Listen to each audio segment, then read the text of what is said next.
don't judge me. That seems to be the first response when we're either doing something wrong, or maybe doing something borderline wrong, or something that could be easily misunderstood.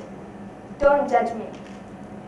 Now at first this may seem a bit defensive, but at some point maybe that's human nature. And usually after people say don't judge me, they, especially online, they don't usually offer any sort of explanation. Now the question is, to judge or not to judge? Now, judging probably might be part of human nature. It's a whole debate in itself, whether humans are naturally judgmental or not. And I'd like to think that they are, but they can be trained not to be. Because what our brains do is they associate. For example, if you were taught that alcohol is bad, and when you see a bottle of beer, you'd be like, okay, bad. And then you see someone drinking beer, and you'd be like, bad. But the problem is, can we separate the action from the person? Because when we see that person by himself, do we think that he's necessarily bad? And that's what being judgmental is all about. When you create a false or maybe false assumption on a person, and you say that that person is this or that, and it's not proven in the first place.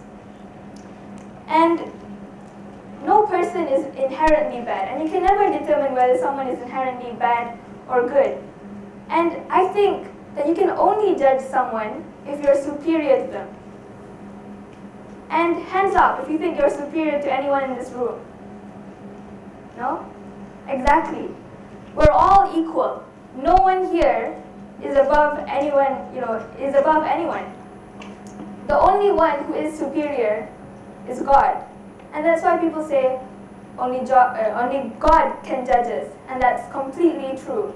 Because only God is superior enough to be able to judge us. Because obviously He created us. He's like gazillion times better than us. And who are we humans to judge other humans who make mistakes as well? Now, saying that only God can judge me, it's not supposed to be some kind of comfort when you say, you guys can judge me, only God can judge me. It's supposed to create even more consciousness, because the person judging you up there is not a human. He's the one who created you, and that should invoke much more consciousness before you do something. However, welcome to the new world, where people say don't judge me like they say hi and hello. They go like, don't judge me, don't judge me. So yeah, this initial culture was probably created to create open-mindedness, acceptance of new ideas, to stop creating assumptions. But I think at some point, this culture, or I could say culture, has created ignorance. Because I think at some point, don't judge me has become a stop sign that says, don't even think about what I'm doing. Just ignore it. Just walk away. Don't say anything. You're merely a witness and nothing more. But you're not. And I think that you should not remain mute. So I'm going to talk about that extremely fine line between being judgmental and giving advice. And I want to make sure that these lines aren't blurred, because I think giving advice is something very important for our society to work. Okay, giving advice and being judgmental is different. Firstly, because of its motive. Secondly, because of the position that you are in when you're giving advice. The reason why you give advice is obviously because you want to bring that person up. You want to bring that person up either with you, or you want that person to become a better person. But when you're being judgmental, you're usually giving out a statement. You're saying you're bad, or you're something, something, something. And it doesn't necessarily make that person feel better or want to become better. but it makes them feel worse. Now your position when you're giving advice is that you are an equal. And this is what I'd like to emphasize on. When you're giving advice, you're an equal. You're not superior to that person. Because the mistaken concept of advice is that we think that we have to be perfect first in order to give advice. If we had to be perfect, then this concept of advice wouldn't even be possible, because no one's perfect. So I think that even if you make mistakes yourself, giving advice to others, there's nothing wrong with giving advice to others, because giving advice to others is giving advice to yourself. Like what I'm doing now. It's reminding me that I've told like so many people here to do something, and if I don't do it, I'm going to be a hypocrite. So it gives this, advice is like a mirror. What Brother Ayman Hassan said. When you give advice, it's giving advice back to you. It's a personal reminder to yourself as well. And the problem is, sometimes we're so afraid of coming off as judgmental that we don't even try to advise, me included sometimes. We're so afraid that people will negatively say things to us, there will be social backlash towards us, and we just close up. We know it's wrong, and we want to say something, but we just don't. And I think that we have to put this fear aside. We have to accept, we have to start voicing how we feel, and I think that the motive of advice is care and love. Because when you care about that person, that's when you want that person to be better. And as they say, caring isn't just enough. There has to be a product of your love. You have to show that you love that person through an action. And I think advice is an action to show that you care. Like for example, I think this relates to everyone. If you have a friend who's doing something wrong, or just for example, like if he smokes, and if you leave him, I mean, he might be happy living that life, but inside, we all know that you care about that person. We all know that you care about that person, and you want much more for that person. So maybe, I know it's hard, but slowly you can, because he's your friend, so you can say, okay, this is me trying to sound cool. Hey dude, I don't know how, this is up to you, but you can go like, I don't want your lungs to be corrupted. I know you're happy for now, but I want you to be happy like for a long time. I want to be here with you for as long as I can. Yeah. And the reaction to that probably won't be like, oh dude, you really care for me. It'll probably be like, you bromance, what? And don't be afraid of that, because inside that person would probably, he'd be slightly touched. I'm not sure, but he would feel like, oh, okay, my friend knows what I'm doing is wrong. He never really was, he never really thought it was right. And it gives some kind of realization. It's small, but it takes time. And if we never start, nothing's going to happen. And at the end, we're going to feel regretful. And that's the worst feeling of all. The worst feeling of all is regret. When we know that we can do something, but we don't. So, what I tried to do before this was I tried to do a social experiment, and sort of failed, because what I tried to do was I went on Twitter, and then I said, okay, this is me trying to be cool again.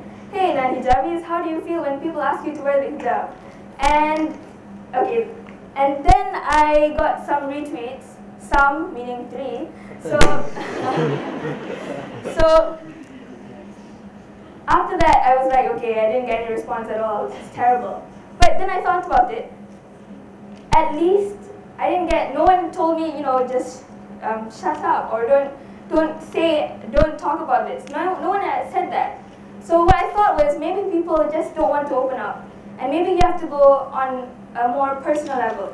So what I did was, I asked my friend, a good friend of mine, and I asked her the same question in the same way, and she actually answered. I was quite surprised. So she said, I'm rephrasing what she said, and I kind of learned quite a bit from what she said.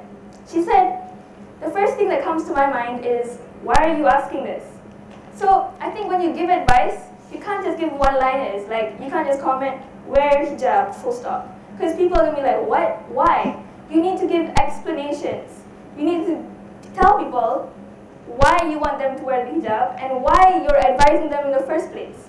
And the second thing that she said, and I didn't even tell her I was giving this talk, she said, well, if that person cared, then I probably wouldn't mind. If that person cared about me, I probably wouldn't mind. So that means if you show that you actually care for that person, this whole fear of social backlash that's in our head is actually non-existent. People don't really mind if if you tell them things in such a way that you're projecting that you care for them. And the third thing that she said was, I know I don't wear the hijab or anything, but I wouldn't encourage other people to follow me or do what I do. So this means that at some point, she kind of knows that what she's doing isn't preferred. And the fact that she doesn't want other people to do it means she's probably going through a struggle too, because if she thinks it's wrong, then she probably doesn't mind other people's, other people advising her. So, okay, this is really confusing, but advice, it varies. I can't give you a set way of how to give advice. And it varies from person to person. Like if it's your friend, if it's your close friend, you know exactly the right way to do it. And some people find it better to do advice anonymously, like online. And when you do it online, I advise you to do it very carefully. And some people find it easier to give advice on a personal level, and I find it easier that way. When you can, just sit and talk and slowly go into that issue. And if that person doesn't want to talk about it, you say, fine, it's okay. Just talk about something else. But at least you tried. Because the theme of this whole thing is speak good or be silent. Now, I know these are two options, but I think that there is a preferred option, which is speaking good. And because we usually like to take the easy way out, which is being silent, speaking good is left aside. And I think from all those talks, what you've got was a little can go a long way. We need courage, just a little, so that we can speak good, so we can, help other people become better people and help ourselves become better people. And I think we should throw that fear aside.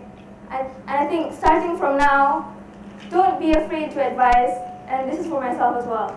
Don't be afraid to advise. Yes,